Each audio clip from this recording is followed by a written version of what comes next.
e a base de recepção positivo que nós recebemos, nós brinda oportunidade também na 10 escolas adicional para receber no próprio jardim de alimentação.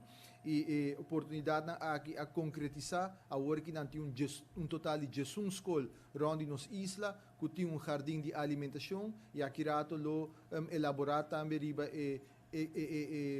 processo exitoso também que tem na jardim de alimentação aqui. Ora aqui abre nós arranca sali maneira mabisa diferente de escola tem jardim de alimentação e projeto aqui sumeta tawata para ajudar a inculcar o hábito não sustentável e acaba ser que nós muito não for de uma idade young. Pois maneira que nos manejo de setor primário está delineado, nós temos que trabalhar para que não fortalecer no setor primário de verdade. E isso é o que nós estamos fazendo, donando atenção real na agricultura na Aruba. Nós assim nos não compra planta e cosechar e assim na risa e nível também de conhecimento de agricultura de nossa comunidade em geral. E com o projeto de agroforesteria, o foco está cerca nos muchanan e acaba fora de uma idade young. E também para risa e nível de segurança e alimentação riba nos isla, pois nos gente não tem a planta e na lucinha também compra, come e biba fora de nos próprio terra.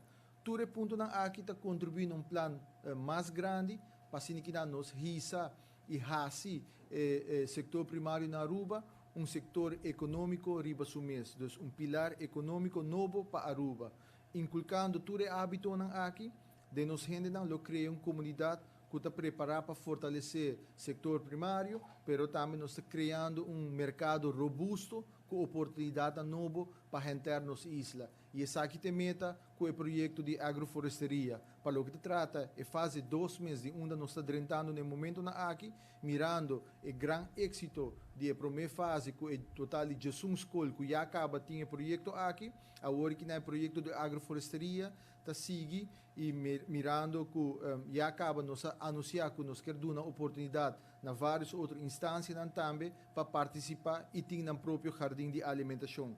A Worlo 13 jardim de alimentação na outra área de nossa comunidade, maneira instância social, escola secundário e comunidade também de bairro. Nós tomamos nota que de um grande interesse entre nós adultos para o plantamento e o projeto aqui em específico. De maneira aqui nós brinda oportunidade também, por exemplo, na gente adulto maior, na gente que está vivendo quizás de uma situação difícil e também a comunidade em geral é oportunidade para trabalhar de um jardim de alimentação.